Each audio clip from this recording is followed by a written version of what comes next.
Good morning, student. Myself, Jaideep Singh Chavda, MSc B.Ed with Organic Chemistry. Dear students, today we are going to start our new chapter, unit number 15. Name is polymers. Students, today's our first topic is introduction of polymer and its uses. Okay, now what is polymers? Dear students, if we break the word polymer, then two words come out from it. Number one is poly and number two is mer. Now, these two words, poly and mers, are Greek words. Students, again I repeat, poly and mer, these two words are Greek words. So we can say that polymer word is formed by combination of two Greek words. One is poly and second one is mer. Now what is the meaning of poly? So poly means many and mer means units, parts or section. So we can say that polymer is a combination of many unit, part or section. Again I repeat, according to these two words meanings, we can say that polymer is a combination of many unit, parts or section. Clear? So, polymer word is formed by the combination of two Greek words. Poly means many and mer means unit, part or section. Now, this is the meaning of polymer. Now, what is the definition of polymer? So, please student, concentrate here.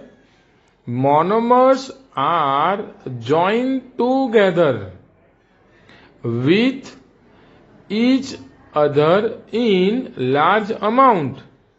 Means क्या बोलते हैं इसे कि large amount में monomers एक दूसरे के साथ ज्वाइंट होंगे, कंबाइन होंगे. लेकिन किससे ज्वाइंट होने के लिए कुछ तो चाहिए, by covalent bond, and forms a huge molecule which is containing higher molecular masses approximate 10 raised to 3 to 10 raised to 7 unit. Unit is a mass measurement का unit है. Is known as polymer. Again I repeat, monomers are joined together with each other in large amount by covalent bond and forms a huge molecule which containing higher molecular mass, that is approximate 10 raised to 3 to 10 raised to 7 unit, is known as polymer. यानी इसका meaning क्या हुआ कि काफी सारे monomers एक दूसरे के साथ कोवेलेंट बॉन्ड के थ्रू ज्वाइंट होंगे. क्यों ज्वाइंट होंगे? एक बड़ा ह्यूज मोलेक्यूल बनाने के लिए एक दूसरे के साथ ज्वाइंट होंगे और एक बहुत ही बड़ा ह्यूज मोलेक्यूल फॉर्म करेंगे, जो कि उसका मोलेकुलर मास कितना हो सकता है, which contain higher molecular mass approximate 10 raised to 3 to 10 raised to 7. और ये ऐसा जो बहुत बड़ा ह्यूज मोलेक्यूल फॉर्म होता है उसे हम बोलते हैं पॉलीमर. क्लियर? ओके. अभी हमने जो पॉलीमर के डेफिनेशन पढ़ी स्टूडेंट्स, उसमें एक वर्ड नया जो वर्ड आया है वो है monomers. So now what is monomer? The simple units और active molecules which is repeated many times in polymer is known as monomers. यानी पॉलीमर में जो सिंपल यूनिट्स होते हैं या तो फिर एक्टिव मोलिक्यूल्स होते हैं जो काफी बार, मैनी टाइम्स, काफी बार रिपीट होते हैं, ये रिपीट होने वाले सिंपल यूनिट्स और एक्टिव मोलिक्यूल्स को हम बोलेंगे monomers. Again I repeat, polymer में मैनी टाइम्स यानी कि काफी बार रिपीट होने वाले सिंपल यूनिट्स और एक्टिव मोलिक्यूल्स को क्या बोलते हैं? मोनोमर्स कहते हैं। Okay, now one important line, in general polymers is represented by the name of macromolecules, यानी कि जनरल हम पॉलीमर्स को मैक्रोमोलिक्यूल्स के जैसे रिप्रेजेंट कर सकते हैं, लेकिन ये टॉपिक हमें ध्यान रखना है, जी नीट का टॉपिक है, ये हमारी एनसीईआरटी की टेक्स्ट बुक में नहीं दिया है। क्या है? अभी हमने क्या बोला? In general polymer represented by the name of macromolecules. Now notes students, ये नोट्स ध्यान रखना, ऑल पॉलीमर्स आर मैक्रोमोलिक्यूल्स, यानी कि सभी पॉलीमर मैक्रोमोलिक्यूल्स है, लेकिन but all macromolecules are not polymers, यानी कि सभी मैक्रोमोलिक्यूल्स को हम पॉलीमर नहीं बोल सकते। फिर से ध्यान से देखिए, सभी पॉलीमर्स को हम मैक्रोमोलिक्यूल्स बोल सकते हैं, लेकिन सभी मैक्रोमोलिक्यूल्स को हम पॉलीमर नहीं बोल सकते। व्हाई? बिकॉज पॉलीमर कंसिस्ट, हमने पढ़ा कि पॉलीमर में रिपीटिंग यूनिट होता है किसका? मोनोमर्स का, यानी polymer consist repeating unit of monomers, यानी कि पॉलीमर में मोनोमर्स के रिपीटिंग यूनिट होते हैं उसके स्ट्रक्चर में, बट नॉट ऑल मैक्रोमोलिक्यूल्स, यानी कि सभी मैक्रोमोलिक्यूल्स में have a monomer in their structure, यानी कि सभी मैक्रोमोलिक्यूल में उसके स्ट्रक्चर में उसके मोनोमर नहीं होते हैं। मैं फिर से रिपीट करता हूं, सभी पॉलीमर में उसके रिपीटिंग यूनिट, मोनोमर्स के रिपीटिंग यूनिट होते हैं, लेकिन सभी मैक्रोमोलिक्यूल्स में उसके मोनोमर के रिपीटिंग यूनिट नहीं होते हैं।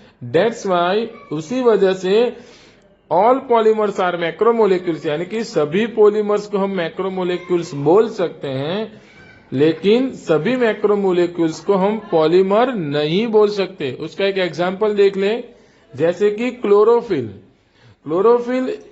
ये मैक्रोमोलिक्यूल है, यानी कि chlorophyll is a macromolecules but not regarded as polymer, यानी कि क्लोरोफिल को हम मैक्रोमोलिक्यूल्स बोल सकते हैं, बट उसे हम पॉलीमर नहीं बोल सकते।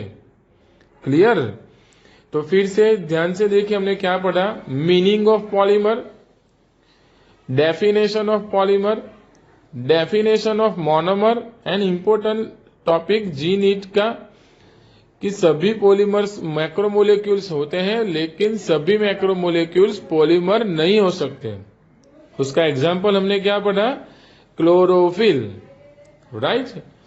चलो फटाफट से एक स्क्रीनशॉट ले लो। Okay, good. Now our next topic is polymerization. ध्यान से देखना, what is polymerization dear students?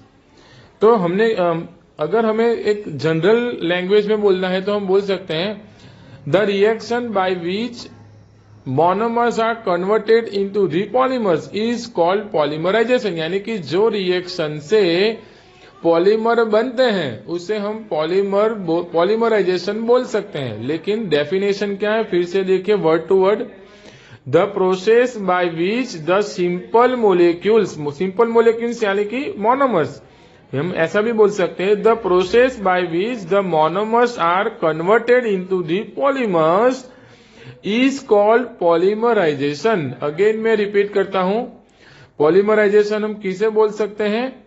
The process by which the simple molecules are converted into the polymers is called polymerisation, यानी कि ऐसी रिएक्शन जिससे सभी मोनोमर्स पॉलीमर्स में convert हो जाते हैं उसे हम पॉलीमराइजेशन बोलते हैं।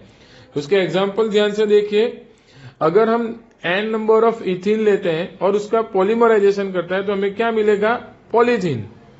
अगर हम n number of हेक्सामिथिलीन diamine and n number of adipic acid लेंगे और उसका पॉलीमराइजेशन करेंगे तो हमें क्या मिलेगा? नाइलॉन 6,6 नाम का पॉलीमर मिलता है।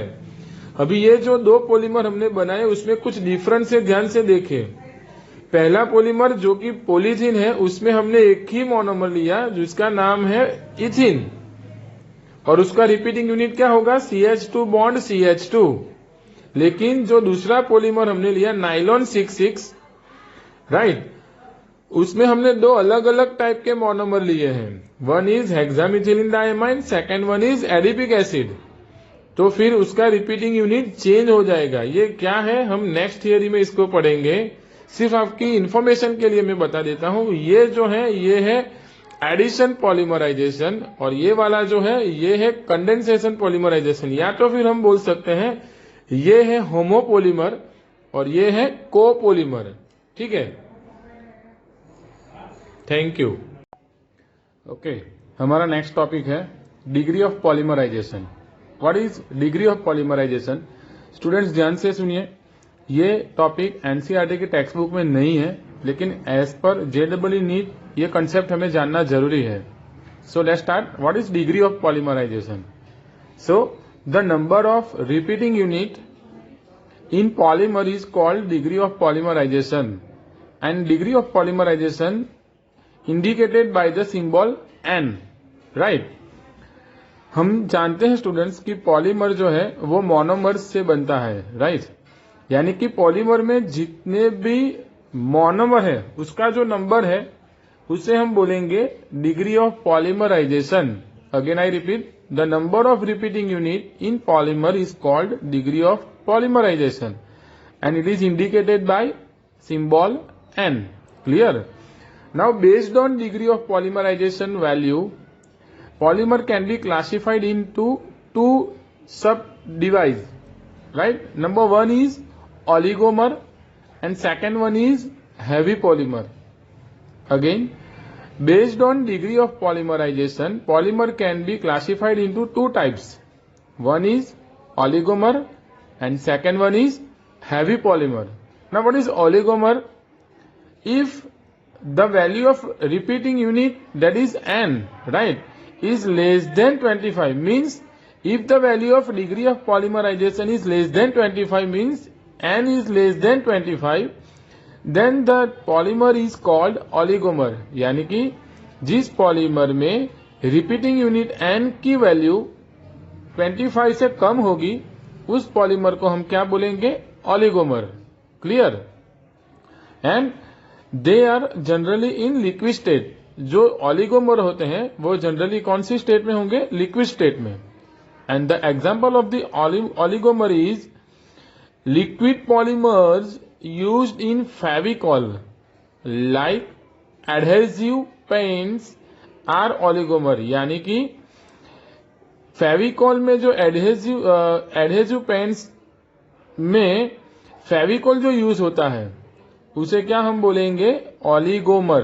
Again, liquid polymers used in Fevicol like adhesive paints are oligomers. Clear? Okay, now what is heavy polymer? Then if the value of repeating unit N is more than 25, then that polymer is called heavy polymer। यानी जो polymer की degree of polymerisation की value 25 से ज्यादा होगी उस polymer को हम क्या बोलेंगे, heavy polymer, right? And they are generally in solid state. वो जनरली कौन सी स्टेट में होंगे, सॉलिड स्टेट में, जैसे कि बेकेलाइट, मेलेमाइन, ये सभी जो है उसे हम क्या बोलेंगे, heavy polymer. Okay, now next topic is uses of polymers. ध्यान से देखना, सिंपल है। Polymers are used in manufacture of plastic buckets, plastic की जो बकेट्स होती है उसके मैन्युफैक्चरिंग में, cups and saucers, children's toys, packing bags, synthetic clothing materials, automobile tires, gears and seals, electrical insulating materials and machines parts. This is very simple, but ये जो point है ये शॉर्ट क्वेश्चन में पूछा जा सकता है। क्या है? पॉलीमर जो है वो 4 मेजर इंडस्ट्री की बैकबोन है। हाँ, polymers are the backbone of 4 major industries. कौन सी? That is plastics, elastomers, fibres और पेंट्स एंड वार्निश। पॉलीमर जो है plastic industries, elastomers industries, fibres and paints industries and varnish industries की क्या है? बैकबोन है। ये हमें ध्यान में रखना है, राइट? ओके, स्क्रीनशॉट ले लो फटाफट से। हो गया? Now our next topic is classification of polymer. ध्यान से देखना इसे, क्या है? Classification of polymer. Okay, so ध्यान से देखिए ये chart. Polymer can be classified in 5 different types. What are? Number 1, based on source के हिसाब से। नंबर 2, बेस्ड ऑन स्ट्रक्चर, उसके स्ट्रक्चर के हिसाब से। Number 3, based on molecular forces, molecule के बीच में जो फोर्स होगा उसके हिसाब से। Number 4, based on mode of polymerization reaction के हिसाब से।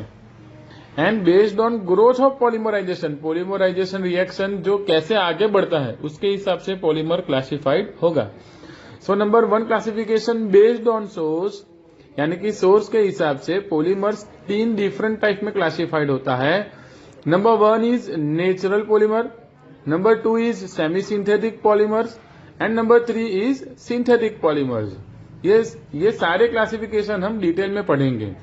Now based on structure, polymer can classified in 3 types: linear polymer, branch chain polymer, cross link polymer और polymers. And based on molecular forces, polymers can be classified in 4 different types. This is very important types. Number 1 is elastomers, number 2 is fibers, number 3 is thermoplastic polymers and number 4 is thermostatic polymers, right? Now based on mode of polymerization, polymer can be classified in 2 different types. One is addition polymers and second one is condensation polymers. This is very important topic. And based on growth of polymerization, polymers can be classified in 2 different types. One is addition polymer and second one is condensation polymerization. But addition polymerization is known as chain growth polymerization also. यानी कि addition polymerisation का दूसरा नाम chain growth polymerisation भी है और condensation polymerisation का दूसरा नाम स्टेप ग्रोथ पॉलीमराइजेशन भी है। तो ये था क्लासिफिकेशन ऑफ पॉलीमर्स। फटाफट से स्क्रीनशॉट ले लो। ले लिया? Okay. Now our next topic is classification based on source. Classification of polymers based on its sources. Under this type of classification there are 3 sub categories of polymers, यानी कि sources के हिसाब से पॉलीमर 3 डिफरेंट टाइप में different categories में divide होता है। Number 1 is natural polymers, number 2 is semi synthetic polymers and number 3 is synthetic polymers, right? Now what is natural polymers? Students ध्यान से देखिए। The polymers obtain from nature means plants and animals are called natural polymers, यानी कि जो polymer plants and animals से हमें मिलते हैं कुछ पॉलीमर्स को हम क्या बोलेंगे? नेचुरल पॉलीमर्स बोलते हैं, right? Okay. Now what is example of natural polymers are proteins, cellulose, starch, resins and rubber, nucleic acids etcetera. अभी जो टॉपिक है डियर स्टूडेंट्स, ये ध्यान से देखिए कि ये जो सारे नेचुरल पॉलीमर्स के एग्जांपल है उसके मोनोमर्स क्या है। ये जेई नीट का टॉपिक है, ये जेई नीट का पॉइंट है, तो देखिए ध्यान से। Proteins are polymers of alpha amino acids. Proteins जो है वो किसके पॉलीमर है? अल्फा एमिनो एसिड्स के, यानी कि प्रोटीन का मोनोमर का क्या हुआ? Alpha amino acids. और प्रोटीन्स में कितने अल्फा एमिनो एसिड्स होते हैं? एक प्रोटीन के मोलेक्यूल में approximate 20 to 1000 alpha amino acids होते हैं। ये ध्यान से देखना, याद रखना है हमें। Starch is a polymer of alpha D glucose, right. Cellulose is a polymer of beta D glucose, यानी कि स्टार्च का मोनोमर है alpha D glucose and cellulose का मोनोमर है beta D glucose. Nucleic acids are polymers of various nucleotides, यानी कि nucleic acids का monomer क्या है, different type of nucleotides. And rubber is a polymer of unsaturated hydrocarbon, rubber का monomer क्या है, unsaturated hydrocarbon, that is alkene, alkynes, alkadienes etcetera, right. तो ये जो सारे एसक्यूज है ये हमें जी नीट के टॉपिक से याद रखना है, ओके। ये हमारी एनसीईआरटी की टेक्स्ट बुक में नहीं दिया हुआ है, ठीक है। Now second type is synthetic semi synthetic polymers. What is semi synthetic polymers? These polymers are mostly derived from naturally occurring polymers by chemical modification, यानी कि सेमी सिंथेटिक पॉलीमर्स कैसे फॉर्म होते हैं, जो नेचुरली यानी कि जो नेचुरल पॉलीमर्स है उसके साथ हम केमिकल मॉडिफिकेशन करेंगे, उसमें हम केमिकल रिएक्शन डाल करके कुछ मॉडिफिकेशन करेंगे और जो पॉलीमर्स हमें मिलेंगे उसे हम क्या बोलते हैं, semi synthetic polymers, right. What are the example of that? Cellulose derivatives, cellulose की डिफरेंट डेरिवेटिव्स जो है उसे हम क्या बोलते हैं, सेमी सिंथेटिक पॉलीमर्स। कौन सी derivatives? Number 1 is cellulose acetate, जिसका दूसरा नाम क्या है, रेयोन। ये कैसे मिलेगा? सेल्यूलोज का एसिटाइलेशन करेंगे in the presence of concentrated sulphuric acid. Again I repeat, to convert cellulose into the cellulose acetate, हम सेल्यूलोज का एसिटाइलेशन करेंगे किसकी प्रेजेंस में, कंसंट्रेटेड सल्फ्यूरिक एसिड की प्रेजेंस में, और जो डेरिवेटिव्स मिलती है उसे हम क्या बोलते हैं, सेल्यूलोज एसीटेट, जिसका नाम है रेयन। एंड दूसरी डेरिवेटिव्स क्या है, सेल्यूलोज नाइट्रेट। ये सेल्यूलोज नाइट्रेट कैसे फॉर्म होगा, सेल्यूलोज का क्या करना है हमें, nitration, okay. Now MCQ for जेडब्ल्यू नीट, सेल्यूलोज नाइट्रेट जो है it is also called gun cotton, यानी कि सेल्यूलोज नाइट्रेट का दूसरा नाम क्या है, गन कॉटन। ये हमें याद रखना है। और उसका यूज कहाँ होगा, it is used in making explosive, explosive बनाने के लिए सेल्यूलोज नाइट्रेट या और उसका दूसरा नाम क्या है, गन कॉटन यूज्ड होता है, right. And third one is synthetic polymers.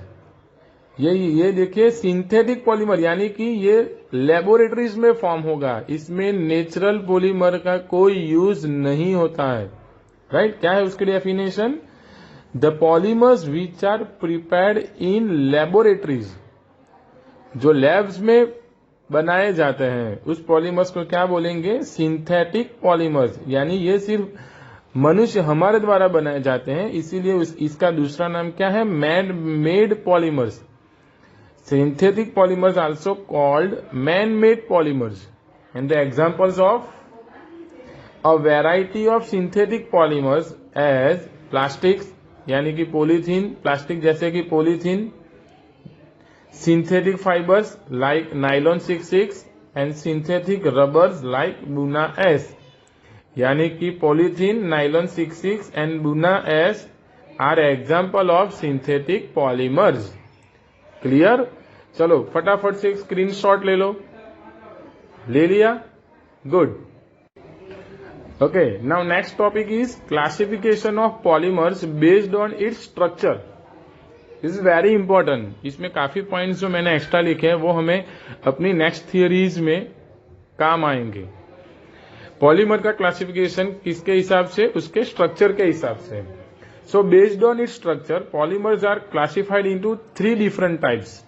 One is linear polymers, second one is branch chain polymers and third one is cross linked और network polymers. Again, first one is linear polymers, second one is branch chain polymers and third one is cross link और उसका दूसरा नाम क्या है, network polymers. This is very simple theory, ध्यान से देखे। ये कौन किसके हिसाब से क्लासिफिकेशन है, based on its structure. Now what is linear polymers? These polymers consist of long and straight chains. Students, हम जानते हैं कि पॉलीमर कैसे बनता है। पॉलीमर बनता है मोनोमर्स के कंबाइन होने से, by through covalent bond, right. अगर मोनोमर्स कंबाइन होके एक सीधी लॉन्ग एंड स्ट्रेट चेन बनाते हैं, जैसे कि ये हमने दिखाया है, ऐसी स्ट्रेट चेन जो बनेगी उसे हम कौन सा पॉलीमर बोलेंगे, लीनियर पॉलीमर। यानी कि जिस पॉलीमर में मोनोमर सिर्फ ऐसी स्ट्रेट चेन बनाते हैं उसे कौन सा स्ट्रक्चर बोलेंगे हम, लीनियर पॉलीमर्स। ऐसे स्ट्रक्चर वाले पॉलीमर को क्या बोलते हैं, linear polymers. And the example of the linear polymers are HDP। HDP means high density polythene. Polyvinyl chloride, जिसका शॉर्ट फॉर्म क्या है, PVC। नाइलॉन्स, जो अभी हमने देखा, nylon 6/6, nylon 6, nylon 6/10 etcetera are nylons and polyesters, right. Now what is extra for this, why HDP is example of linear polymers. HDP जो है वो लीनियर पॉलीमर्स का एग्जांपल क्यों है, इसके लिए ये टॉपिक हमें समझना है। These linear polymers are well packed polymers, यानी कि जो लीनियर पॉलीमर्स होते हैं उसके जो मोनोमर होते हैं वो वेल पैक्ड होते हैं। वेल पैक्ड मीन्स एक दूसरे के काफी नजदीक रहेंगे, जैसे कि सॉलिड में होता है, right. And therefore they have high density, high tensile strength and high melting points. इसी वजह से लीनियर पॉलीमर्स के जो मोनोमर्स है वो वेल पैक्ड होने की वजह से, यानी कि एक दूसरे के काफी नजदीक होने की वजह से उसकी डेंसिटी भी हाई होती है, उसकी टेंसाइल स्ट्रेंथ भी हाई होती है और उसका मेल्टिंग पॉइंट्स भी हाई होते हैं। That's why HDP is the example of linear polymers, right. ये वाला पॉइंट हमारी NCERT की टेक्स्ट बुक में नहीं है। Now second is branch chain polymers. What is branch chain polymers? These polymer contain linear chains. ध्यान से देखिए, इसमें भी लीनियर चेन तो होगी ऐसी, यहां पे दिखाई है, लेकिन उसमें क्या एक्स्ट्रा होगा, some having some branches of different length, यानी कि जो लीनियर चेन है उसमें अलग अलग जगह पे डिफरेंट लेंथ की ब्रांचेस होगी। ऐसे पॉलीमर को हम क्या बोलेंगे, ब्रांच चेन पॉलीमर। यानी कि जिस पॉलीमर में लॉन्गेस्ट चेन जो होती है उसमें जुदी जुदी जगह पे, अलग अलग जगह पे ब्रांचेस होती है, ऐसे पॉलीमर को क्या बोलेंगे, ब्रांच चेन पॉलीमर। ये जो है ये उसकी ब्रांचेस है, मैंने उसका नेम भी दिखाया है, और ये जो है वो उसकी लॉन्गेस्ट चेन है।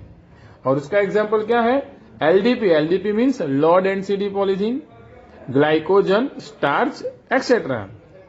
Now why LDP is example of branch chain polymer. याद रखना student, linear polymers and branch chain polymers एक दूसरे के अपोजिट है। कैसे, देखिए, these polymers means in branch chain polymers are irregularly packed, यानी कि उसके मोनोमर्स सॉलिड के जैसे एक दूसरे के नजदीक नहीं होंगे।